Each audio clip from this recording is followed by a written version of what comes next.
Salam, xoş gördük hər biriniz növbəti video dərsimizdə. Bugün biz zəfərə aparan yol mətnini öyrənəcəyik. Baxın, mətnimizə uyğun illüstrasiyalar verilmişdir. Ulu Öndərin 9 oktyabr 1998-ci ildə Velosipeddə məcbur köçkünlərlə görüşü, Prezident İlham Əliyevin 2020-ci il 8 noyabr Şəhidlər Xiyabanında Şuşa zəfərini elan etməsi, daha sonra 2020-ci il 10 noyabr Bakı vətəndaşlarının qələbə sevinci, 2020-ci il 10 dekabr Bakı zəfər paradı göstərilmişdir. İlk öncə mətni oxumadan söz boğçasına diqqət edək. Burada ateşkəs, münaqişə, modern, müjdə, taktika, yenilməzlik sözləri var. Təbii ki, bu sözlərin hər birinin izahı kitabın arxasında var. Oradan onların izahını oxuya bilərsiniz. Mən isə qısa qeyd olaraq qeyd etmək istəyirəm ki, ateşkəs müharibənin, münaqişənin müvəqqəti dayandırılmasıdır. Münaqişə müharibə sözündən yaxın mənalı kimi düşünülə bilər. Modern, müasir, çağdaş deməkdir. Müjdə, şad xəbər, xoş xəbər deməkdir. Taktika, üsul, vasitədir. Yenilməzlik isə məğlub olmamaq mənasında düşünülə bilər. Bir A tapşırığında qeyd olunur. Ulu Öndər Heydər Əliyev haqqında bildiklərinizi danışın. Onunla bağlı daha nə öyrənmək istəyəriz? Bu haqda suallar hazırlayın. Təbii ki, dostlar, bu mətnə, ümumiyyətlə bu dərsə hazırlaşmaq üçün əvvəlcədən siz Ulu Öndər Heydər Əliyev haqqında araşdırma apara bilərsiniz. Heydər Əliyev haqqında maraqlı məlumatlar əldə edə bilərsiniz. Onun həyatı, yaradıcılığı, fəaliyyəti haqqında məlumatlar əldə edə bilərsiniz və buna uyğun hazırlaşa bilərsiniz. Onunla bağlı daha nə öyrənmək istəyərdiniz? Təbii ki, yazdığınız, qeyd etdiyiniz, araşdırdığınız məlumatlardan əlavə bunları da suallar formasına qeyd edə bilərsiniz. Mən çalışacağam olduğu kimi mətni oxuyum, öz fikirlərimi çox əlavə etməyim. Mən tarixi sevən bir insanam, çalışıram hər zaman tarixi faktları oxuyum, araşdırım.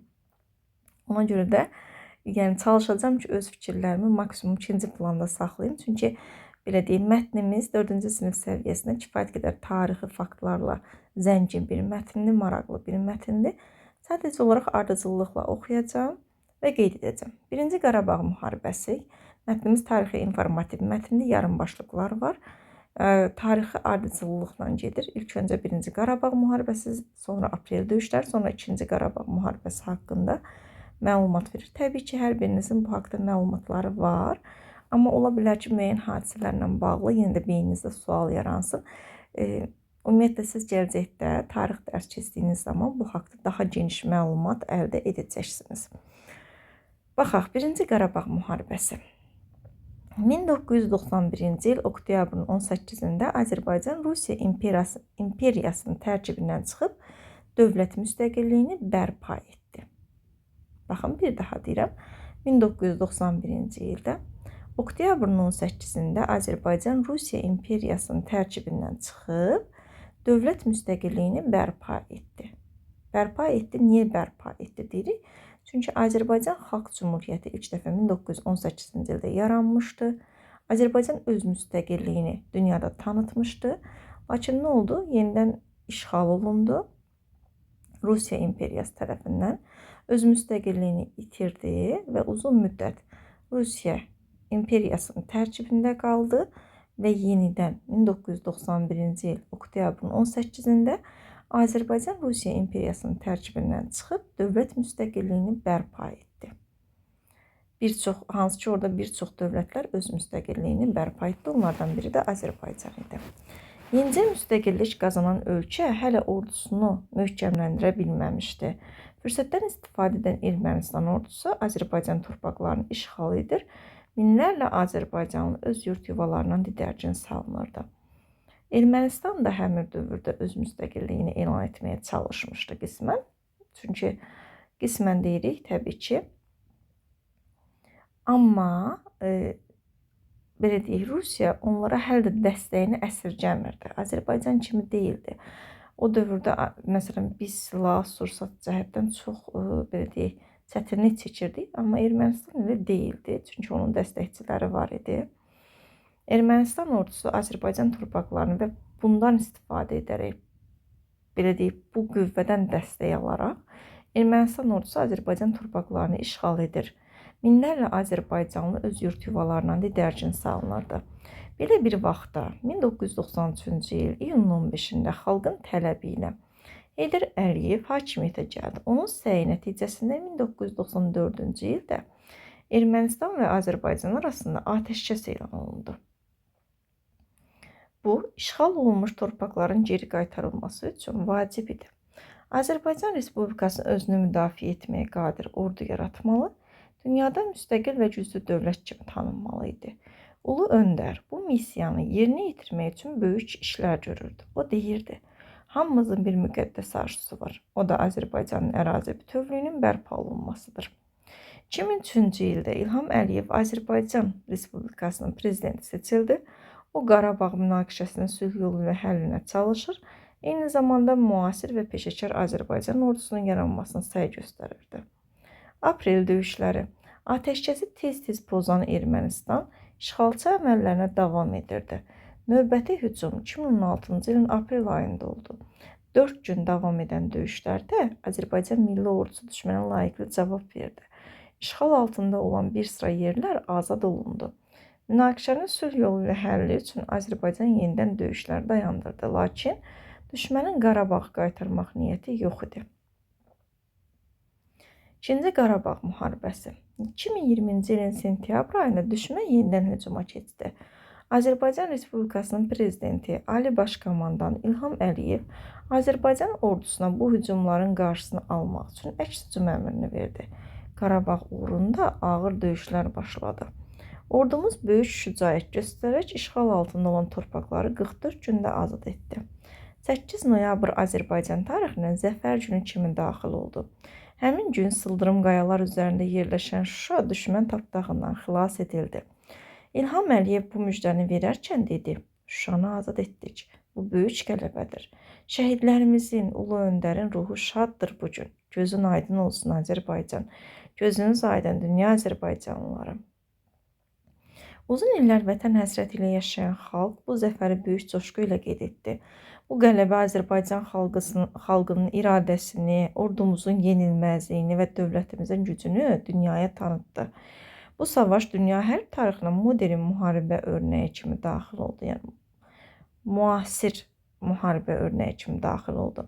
Hərbçilərimizin istifadə etdiyi döyüş taktikası, yəni üsullar dünyanın bir çox hərbi məktəblərində öyrədilməyə başlandı. Söz ehtiyatımız, verilmiş izahlar söz boxsasındakı hansı sözlərə uyğundur? Müharibənin müvəqqəti dayandırılması. Nə idi dostlar? Təbii ki, atəşkəs. Şad xəbər, sevindirici söz, müjdə. Müasir çağdaş yeni dövrün tələblərinə uyğun, modern. Məqsədə çatmaq üçün seçilmiş yol, üsul, taktika. Davam edək. Mətnlə bağlı nəyi anladıq? Heydər Əliyev hakimiyyətə nə zaman gəldi? Heydər Əliyev hakimiyyətə nə zaman gəldi? Mətndə qeyd olunurdu ki, Ermənistan ordusu Azərbaycan torpaqlarını işğal edirdi. Minlərlə Azərbaycanlı öz yurt yuvalarından didərgin salınırdı. Belə bir vaxtda 1993-cü il iyunun 15-də xalqın tələbi ilə Heydər Əliyev hakimiyyətə gəldi. Onun səyi nəticəsində 94-cü ildə Ermənistan və Azərbaycan arasında atəşkəs elan olundu. Yəni 1993-cü il iyunun 15-də xalqın tələbi ilə Heydər Əliyev hakimiyyətə qayıtdı. Heydər Əliyevin Azərbaycan üçün hansı xidmətləri olub? Baxın, mətndə qeyd olunur ki, dostlar, 1994-cü ildə Ermənistan və Azərbaycan arasında atəşkəs elan olundu. Sonra təbii ki, biz bunu mətnə əsasən qeyd edirik. Siz mətndən əlavə özünüz öyrəndiyiniz məlumatlar əsasında da Heydər Əliyevin xidmətləri haqqında danışa bilərsiniz. Aprel döyüşləri nə ilə nəticələndi? Ordumuzun qələbəsi ilə nəticələndi. Baxın, qeyd olunurdu ki, Azərbaycan Milli Ordusu düşmənə layiqli cavab verdi. İşğal altında olan bir sıra yerlər işğaldan azad olundu. Nərətəpə yüksəkliyi və s. Sonra, amma döyüşlər dayandırıldı. 8 noyabrda hansı tarixi hadisə qeyd edilir? 8 noyabrda Zəfər günü qeyd edilir. 8 noyabr Azərbaycan tarixinə Zəfər günü kimi daxil oldu. Həmin gün sıldırım qayalar üzərində yerləşən Şuşa düşmən tapdağından xilas edildi. Davam edək. Mətnə aid şəkil altı şərhlərdən hansı əlavə məlumatları almaq olar? Almaq olar ki, 2020-ci il 10 dekabrda Bakıda Zəfər paradı keçirilmişdir. 2020-ci il 10 noyabrda Bakıda Zəfərin sevinci qeyd edilmişdir. İnsanlar küçələrdə torpaqlarımızın işğaldan azad edilməsini, müharibənin bitməsini sevinclə qeyd etmişdilər. 2020-ci il 8 noyabrda Prezident İlham Əliyev Şəhidlər Xiyabanını ziyarət etmiş, daha sonra Şuşa şəhərinin işğaldan azad edilməsini xalqa elan etmişdir. Ulu öndər Heydər Əliyev 9 noyabr 1998-ci ildə Biləsuvarda məcburi köçkünlərlə görüşmüşdür. Deməli, dostlar, səhifə 48 və 49-da bir izah edəcəm. Belə, düşünürəm ki, bura qədər kifayətdir. Növbəti dərsdə görüşmək ümidi ilə hər birinizə uğurlar.